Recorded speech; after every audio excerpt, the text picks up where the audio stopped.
question of desublimation. That means there is no better arts among arts than any other. One could be just as good as other, as somebody said. If I hang my towel and call it art, it will be art. If I sign my name on a tissue, I'm an artist, I'm Picasso, then it will be art. In short, we are at a loss. What are we to call art? Many other things can be talked about. For example, empires deny others their arts. They say, well, they are not arts, they are primitive, they don't know how to paint, or they don't know how to dance, they are immoral, and so on. So we add all kinds of features on art, morality, values, and so on.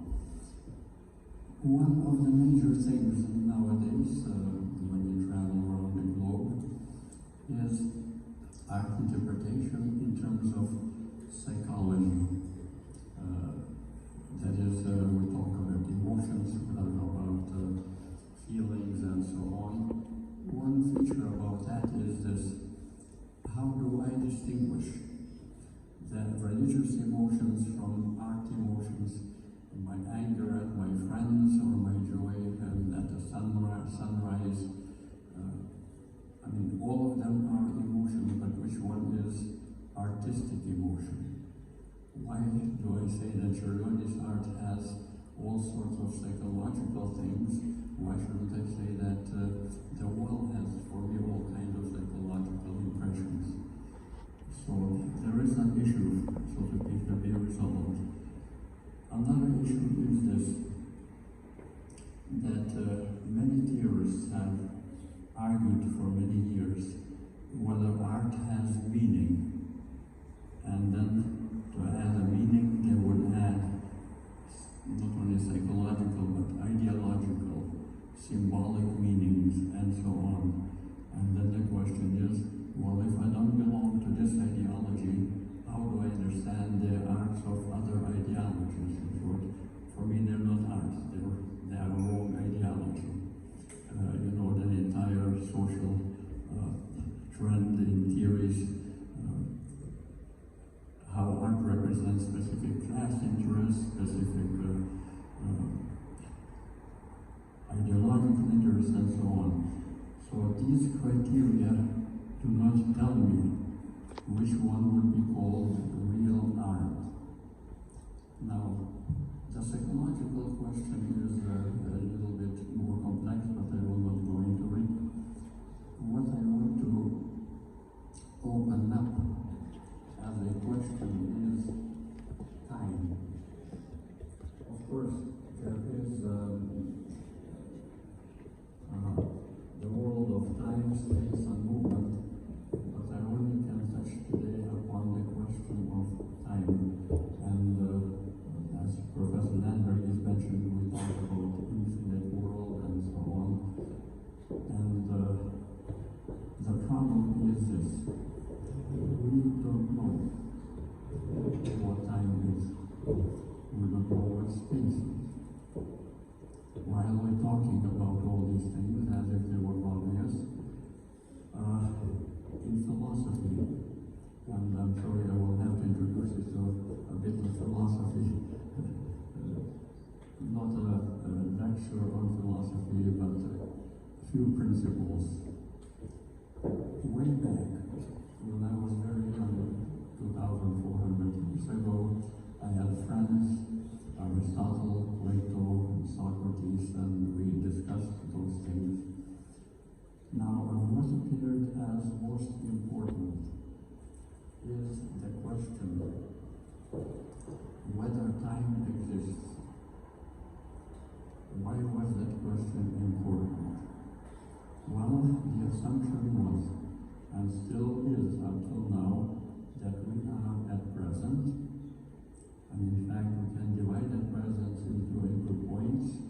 So, point that has no extension, the now point, and that means that the past is no longer, and the future is not yet.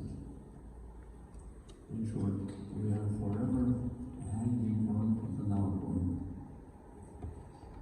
And the answer was, that means someplace else, not in the world of things, but in the mind. We invented a very peculiar thing called the mind and the soul. The past is in memory, the future is in expectation. I'm sure you remember one of the very fine people. It was called Saint Augustine. And in fact, he was telling us, when I live, time is obvious.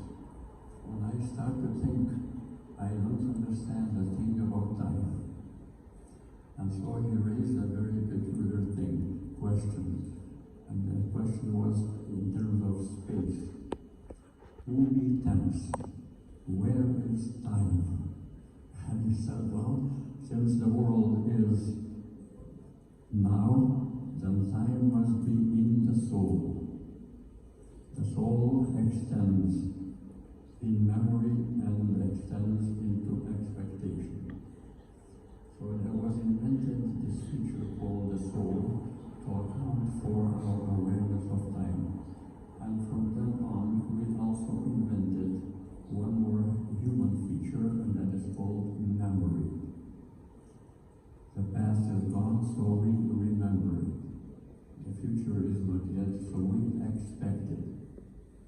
In short, we have not gotten off the now point of the universe. We only extended the universe through the soul, through the psyche. Now that was good to start with. But the modern world, and we have to content ourselves with the modern world, because the modern world invented another subject. People talk about things being subjective and objective. We are subjects facing the world. That's why I'm saying world without opposite. We have to get to that. Čiurlioniui shows us how to think the world without opposite. But now we have a subject. What is the subject and why do we have it?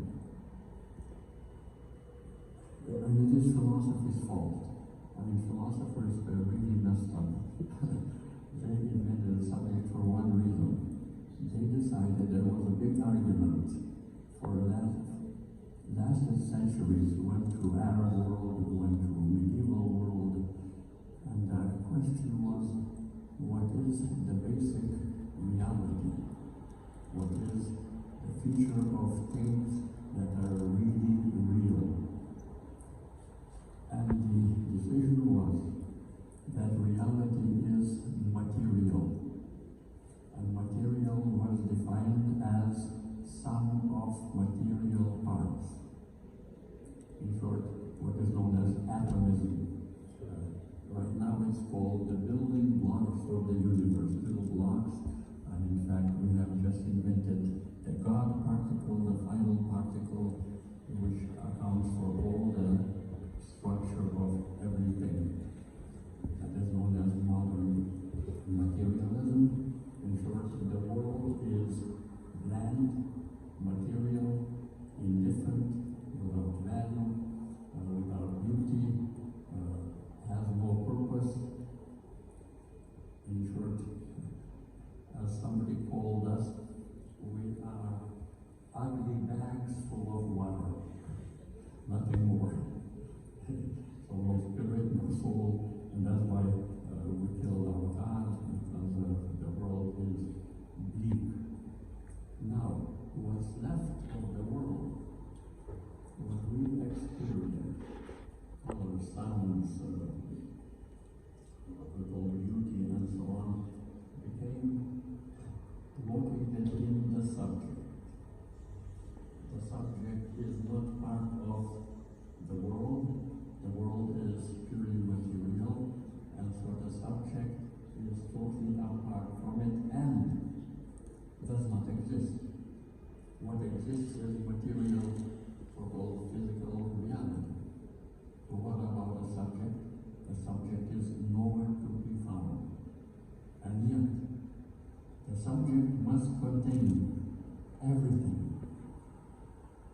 As modern so-called thinkers said, the world is bleak, and everything that is worthwhile, everything that is beautiful, comes from human hand, from human subject. So when we say that something has value, the answer is all of that is subjective, has no objective reality. When we talk about something beautiful, we say that is subjective. In short, that minor wrinkle, everything, beauty is in the eye of the beholder. Okay? The world has nothing to do with beauty. The same thing with meaning. Meaning is also subjective. Now, to solve the problem of time, the modern subject, sometimes it was called the mind, was the one that projects possibilities, projects the future. I don't know, 10 years ago I was in Lithuania and we had to write projects.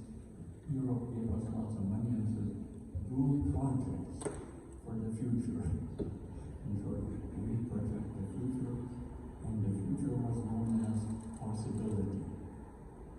We live now, at this moment, and we project ourselves toward the future.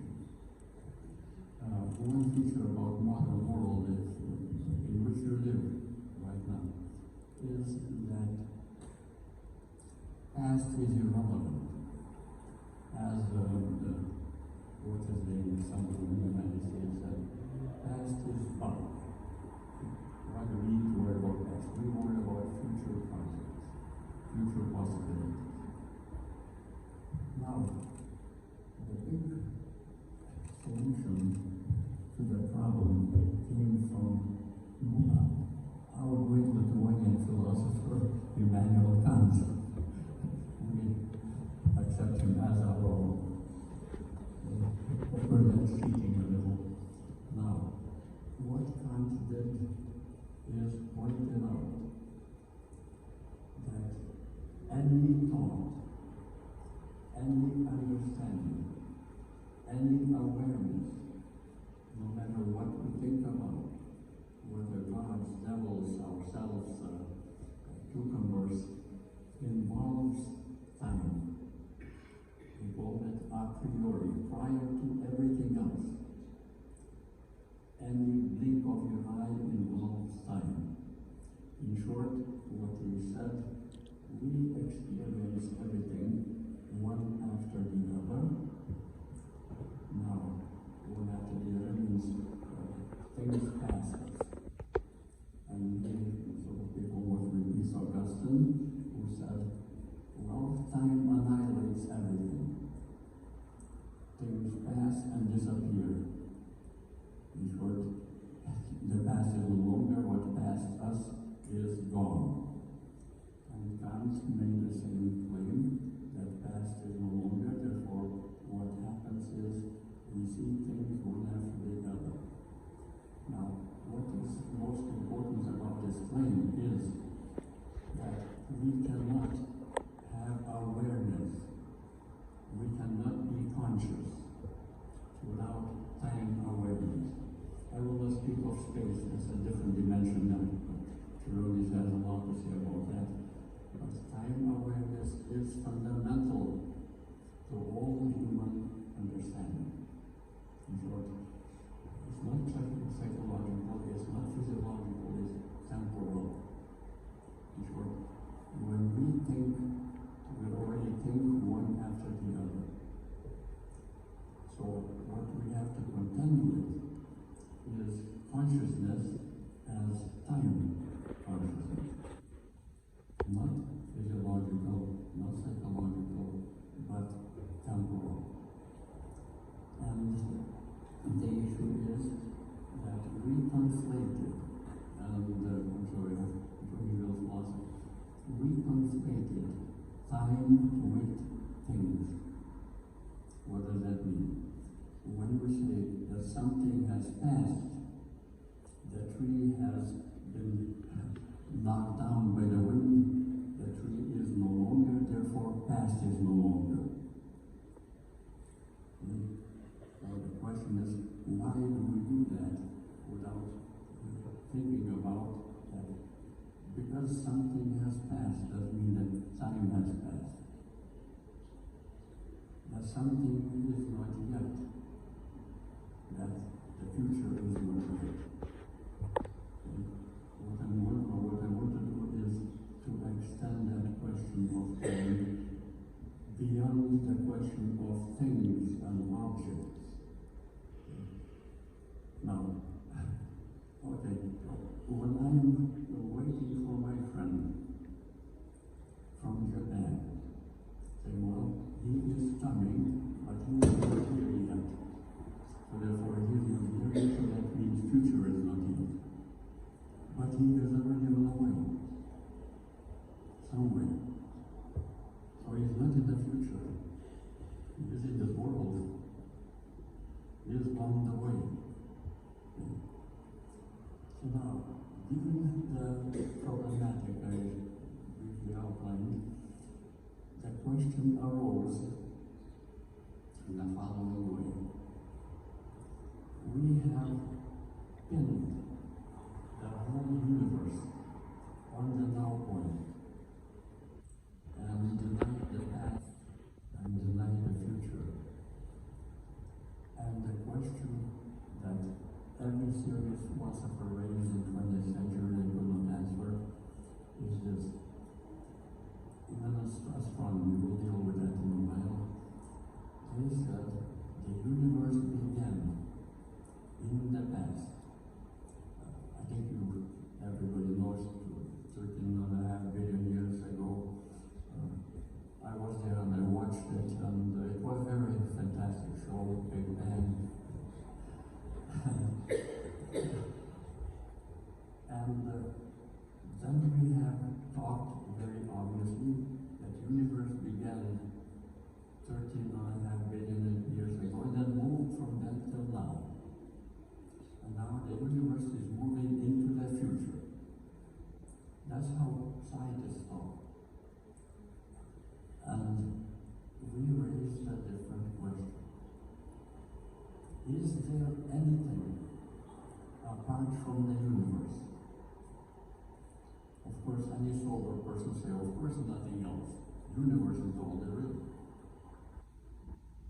So, in what time does the universe move? Is there some other time?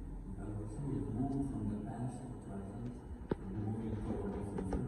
In what time does the universe move? There's nothing apart from the universe. So we cannot think the universe as moving in time. The cosmos. Okay? It is too late. Now, another minor point about this question is, say, well, we can imagine the universe in the past. I mean, we have big scientists give us pictures. How did the sky look after the Big Bang? How did it look? We have the sky. We're looking at the sky. Well, there was no Earth yet. Anyway, and that imagination does not tell us anything about time. I imagine my friend. It does not tell me that it's from the past. So whenever I say, well, Joe is coming from the future, I already have time awareness. No matter what I think about, like I mentioned, I already have time awareness. Like I mentioned, well, of course, we have space awareness too, that's a different dimension. So now, what do we do about understanding differently if the universe is not in time? So what is the time of the universe? What is the cosmic time, which is not past, present, or future? Okay. That is, cosmos does not move in time. Of course, we invented one more feature to try to explain all that, and we claim that Well, the universe moves toward infinite time. I mean, you have heard that story. Infinity, we have in fact many infinities nowadays. Now, if the universe moves toward infinity, that is again a contradiction, because infinity, positive infinity, has no direction. We're moving toward future, toward infinity. Infinity is given as totality without any limit. So we don't know which way to move. Once you posit infinity, you are lost. So suddenly we ask Čiurlioniui, how does he understand the world, the cosmos? And he gives us a very profound answer. And we'll have to be very careful to kind of step by step. When we talk about the now, the present, we added one more thing in modern times, and that is, well, we are very smart. We have a mind, and the mind has invented calculations, mathematics. You know, nowadays, everything lies, but numbers do not lie. Everything is based on numbers. Well, the issue is very simple philosophically. Numbers are not in space or time, and you can measure with numbers anything you like, but you will not get extension. Numbers are points which have no place or time and no extension. So how do we measure the past with methodology which has no extension? In short, what kind of a measuring stick? We stick to the past in terms of numbers, and we'll stick at a meter, stick it into the past, which is gone, and then we measure. Well, that is impossible. Okay? In short, quantification is convenient, but it does not tell us anything about the universe. Okay? We can talk about numbers, how many years. Okay? If I say million does not imply past, present, or future. Once I say million years ago, I already add time, which already have as conscious dimension a priori, as Kant would say. Before any measurement, we have to have what we measure. Okay? And what we're measuring cannot be measured mathematically. As I mentioned, I can have million ones as points, and I will not get extension. I will not get temporal extension. I will not even get spatial extension. Well, but someday I will talk about Čiurlionis' awareness of space. Now, what if suddenly we say that the point, the now, opens up? At present, the whole universe is open. The vastness of it is not hanging on a now point. It opens up. And what do we understand about this opening?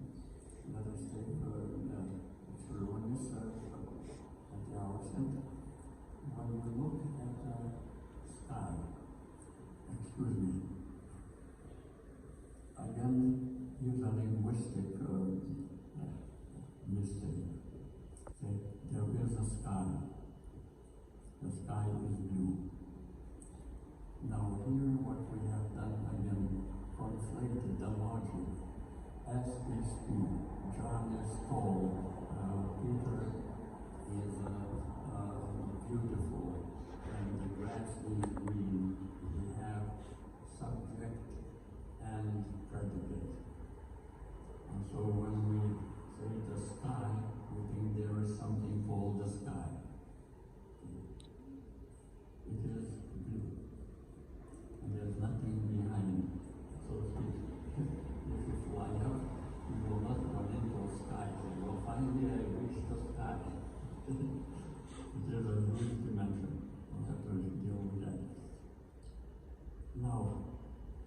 look at the nocturnal open world, and there is a meteorite, and it flies across the sky. It is being traced. Now, while it is showing up, it does not show up from the future and moves into the past. It appears out of a distant depth and traces across a firmament, across all sorts of phenomena. It sometimes disappears among the stars, sometimes reappears again, and sinks into the distance, but not into the past. In short, all of a sudden we have a cosmos which is before, past, present, or future, where things appear out of depths, vanish, sink away into depths. As I mentioned, what I am expecting my friend from Japan, he is already on the way, not from the future. He is coming from the depths of the world. And when he will leave me, doesn't mean that past disappeared. He will leave me not into the future, but into the depth. He will be somewhere. So what opens up the question of the cosmos and its time, which is not successive, not linear, and we are therefore not things now waiting for the future, from the future, nor do we remember the past. So let's look at our good genius, Čiurlionis. How does he disclose that world? And this is what I said, we have to keep in both in mind, there is such a thing, that there is no awareness without time away. So how does Čiurlionis disclose that time? We talk about his artworks, his paintings. And his paintings are beautiful. And why are they beautiful? Well, say they're either flowers or trees or whatever you have. What I make a distinction between is artworks and aesthetics. Artworks we can talk about, such as we paint trees, grass, we paint portraits, mythical figures, and so on. And in artwork we can recognize, for example, Shiva of India, the cosmic dancer. Also, that's a symbolic thing of the cosmos of India. The cosmos is the dancing in rhythm. Well, yeah, that's symbolic. And there are figures, Shiva. We have statues, Shiva, Nataraja, and so on. But what Čiurlionis does, very carefully, in every painting, is show us the difference between art and aesthetics. What is the difference? When you claim that the yellow rose is bright, and the bush is dull green, why is one bright, why is one dull? Because one is next to the other, and without that bright yellow rose, the bush would not be dull green. Now, but what they both reflect is the difference between them. I call it diacritical awareness. Why is it bright yellow? Because it's next to the dull green. And the difference between them, the diacritical, and I put the top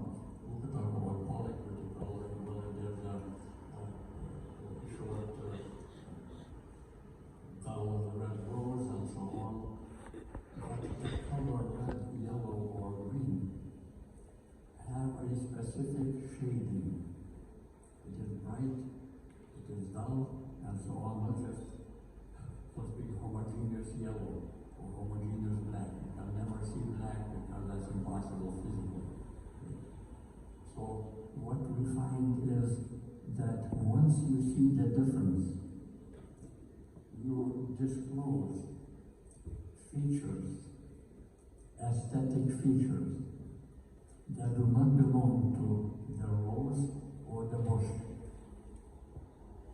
Because one shades over the other and forms a phenomenon, aesthetic phenomenon, which appears across the yellow rose and the dull green bush.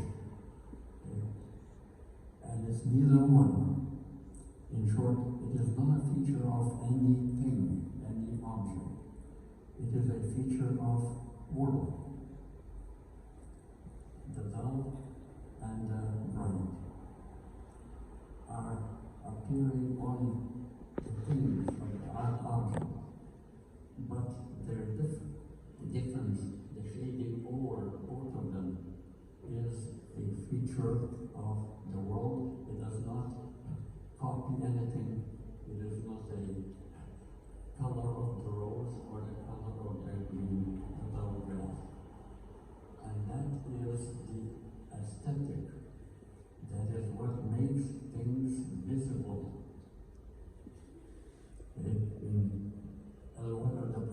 The point is this, if I may. The istaton, I call it, some just might have called it, is the indefinite splendor. Why things appear the way they do.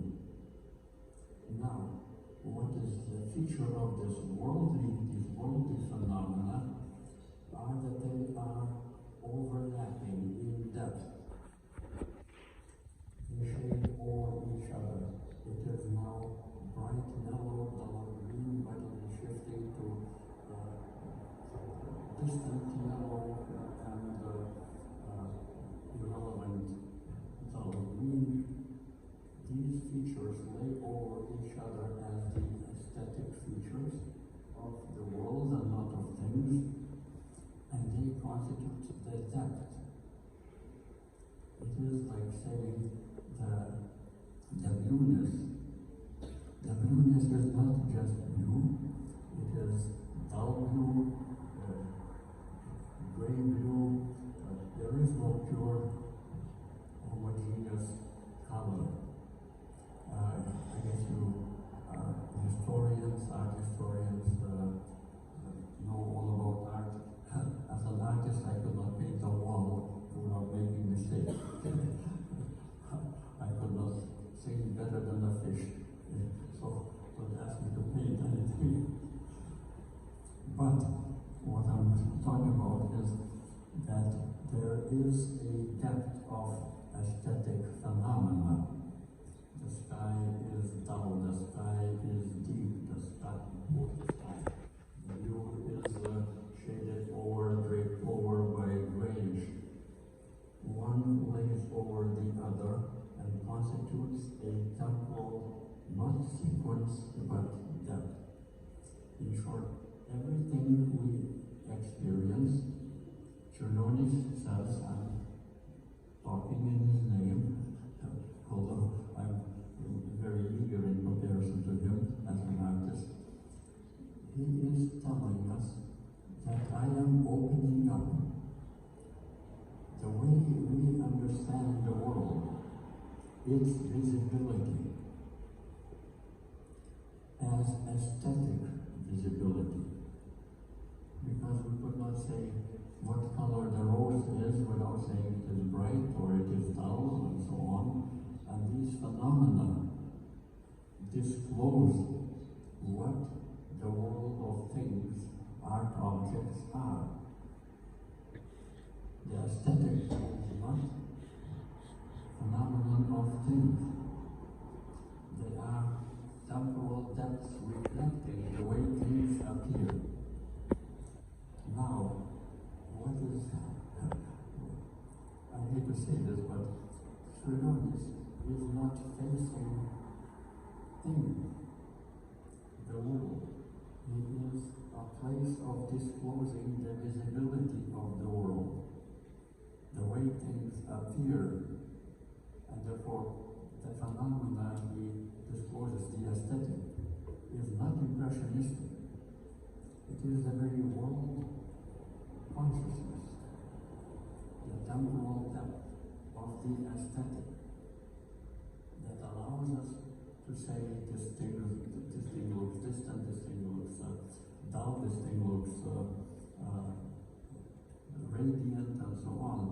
So these phenomena are features of the given world, not of things. So here we have the first step, an a priori, depth of time a priori, which is aesthetic.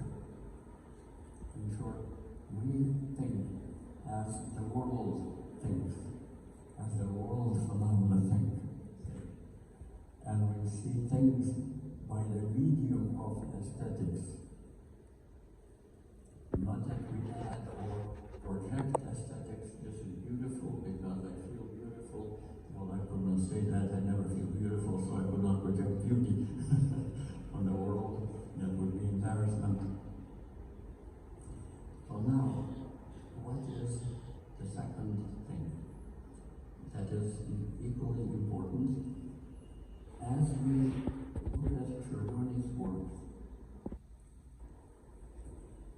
I don't know, there's a painting called Sagittarius, the hunter.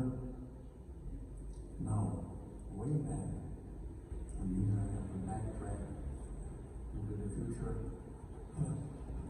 backtrack into the future to deal with the towards the past. There was a person, a good friend of mine, that's 2,400 years ago. I'm very old. He lived in this. And he made one mistake. He used the same logic. What is something? S is P. And he said, not from me, but from my mother comes a story that once the sky and earth were together, and being rent asunder, they brought all things. Sky and earth. So what is sky? Sky is above, earth is below. And of course we can make that distinction because we are upright. We are up and down and so forth. As they say, we are upright creatures. There are two theories about us being upright. One, that we are a risen ape, and another one that we are a fallen angel. Well, either way, we're standing up. Now, what Čiurlionis has done is that there is no difference between sky and earth. When you look at Sagittarius, the hunter, there is a figure emerging with a bow on a knoll, and there is a shady bird. Now, what is at issue here is that there is no sky above or below. The sky reaches as luminescence, a light, under the feet of the hunter and below the hunter. In short, the sky is not above. The light is not coming from above. One feature about Čiurlioni's painting, will have a hard time finding the source of light. There is luminescence. And we say we are not facing it above, we are moving into it. We're shading into that luminescence, that yellowish hue, and that means that every figure you see in Čiurlioni's paintings, every figure, is emerging. I use the language here in my paper. I have a huge paper over done it are not essences, they are essencing, they keep emerging. And why they are like they are emerging is because they are shaded by the worldly aesthetic. They are dull, they are bright, they are distant, they are shady, they're never the thing. See, I talk to British empiricists and they said, well, to see the real thing, the way it really is, you have to see it in the middle of the day, the bright sun, then you will see the way the table looks. So if you see it in the middle of the day in the bright light, you will not see it. It will be lazy, it will be blinding. So we always see aesthetically. Now, what Čiurlionis is pointing out now, when you have that yellowish laying over the aesthetic, the emergent figures, those figures I call, they constitute disequilibrium. Disequilibrium means that we can focus on the art figure as emergent. But it shows us precisely in that being shaded over by the aesthetic, that it reveals the aesthetic in more precise way. There's equilibrium in the aesthetic and its depths, but the figures, the art work figures, are disequilibrium which emphasizes the aesthetic. Okay. For example, now, next step is that hue, the yellowish, if you look at it carefully, it has bluish, it has grayish, and so on, it has a depth. But at the same time, it shifts. We are not facing the sky, we are in the sky. We are moving in the depth. When we shift toward the cosmic, the shift is toward, well, graying, getting dull, getting dark, and that means we are moving in a cosmos which shifts from light, the yellow, toward dark, and then we find that all the aesthetic phenomena also change. The color, so to speak, change. The reflection of how the dull green now is almost black, the bright yellow is dull. In short, the world turns, and Čiurlionis says we are in that world, we're not facing it, we're not in the light.